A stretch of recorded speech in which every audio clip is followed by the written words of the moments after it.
ओम हनुमते नमः। आज हम सुनेंगे हनुमान जी की व्रत कथा। केशवदत्त नाम का एक ब्राह्मण था जो अपनी पत्नी अंजलि के साथ ऋषिनगर गांव में खुशी से रहता था। गांव के सभी लोग ब्राह्मण परिवार का बहुत सम्मान करते थे। उनके पास खूब धन संपत्ति थी, लेकिन उनकी कोई संतान नहीं थी। इस कारण दोनों पति पत्नी दुखी थे। पुत्र प्राप्ति के लिए दोनों हनुमान जी की पूजा करने लगे। ब्राह्मण हर मंगलवार जंगल में हनुमान जी की पूजा करने के लिए जाता था। पत्नी घर में ही महावीर का व्रत रखा करती थी। दोनों शाम को बजरंगबली को भोग लगाकर व्रत खोलते थे। ब्राह्मण और उसकी पत्नी को हनुमान जी की पूजा करते करते कई साल बीत गए, लेकिन उन्हें संतान नहीं हुई।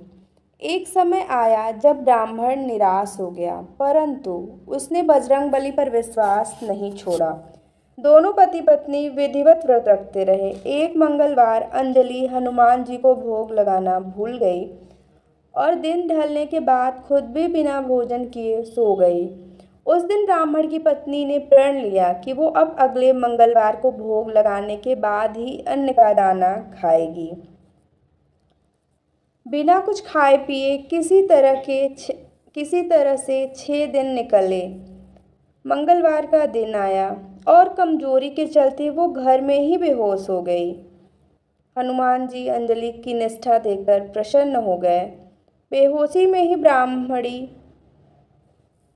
को हनुमान जी ने दर्शन दिए और कहा, पुत्री उठो, तुम हर मंगलवार पूरी निष्ठा के साथ मेरा व्रत करती हो।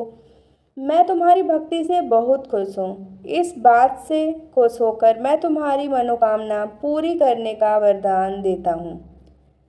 तुम्हें पुत्र की प्राप्ति होगी जो तुम्हारा खूब ध्यान रखेगा। इतना कहकर बजरंगबली वहां से अंतर्ध्यान हो गए। तभी अंजलि उठी और भोजन तैयार करके उसने सबसे पहले हनुमान जी को भोग लगाया। इसके बाद खुद भी भोजन किया। केशवदत्त घर लौटा तो ब्राह्मणी ने उसे पूरी बात बताई। पुत्र वरदान की बात सुनकर ब्राह्मण को यकीन नहीं हुआ और वह पत्नी पर शक करने लगा। उसने अपनी पत्नी को बोला, तुम झूठ बोल रही हो, तुमने मेरे साथ धोखा किया है। कुछ समय बाद ब्राह्मण के घर एक सुंदर पुत्र का जन्म हुआ। दोनों ने उसका नाम हनुमान जी के नाम पर मंगल प्रसाद रखा।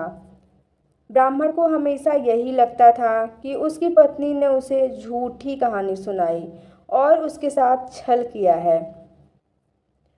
यह सोचकर वो बच्चे को मारने की साजिश रचने लगा।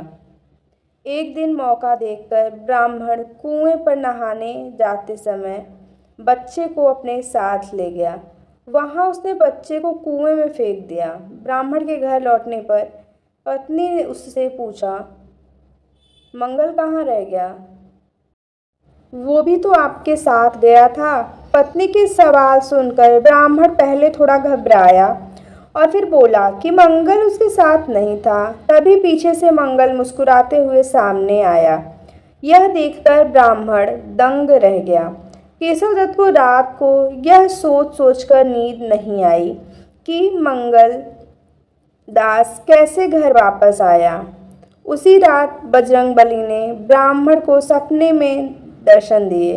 हनुमान जी ने कहा, मेरे प्रिय पुत्र, यह तुम दोनों का ही बेटा है। मैंने तुम्हारी और तुम्हारी पत्नी की भक्ति से खुश होकर तुम्हारी मनोकामना को पूरा किया था। अपने पुत्र मंगलदास को अपना लो और अपनी पवित्र पत्नी पर शक करना छोड़ दो। सुबह उठकर ब्राह्मण ने सबसे पहले अपने बेटे को गले लगाया, फिर अपनी पत्नी से माफ़ी मांगी। उसके बाद ब्राह्मण ने अपनी पत्नी को बताया कि वो किस तरह उस पर शक किया करता था और मंगलदास को अपना पुत्र नहीं मानता था। ब्राह्मण की पत्नी ने उसे माफ़ कर दिया और तीनों साथ में खुशी खुशी रहने लगे। कहानी से हमें सीख यह मिलती है, हर चीज़ को शक भरी निगाहों से न देखें। ऊपर वाले पर भरोसा रखने के साथ ही मंगलवार का व्रत तथा अच्छे कर्म करने की सीख देती है। ओम हनुमते नमः।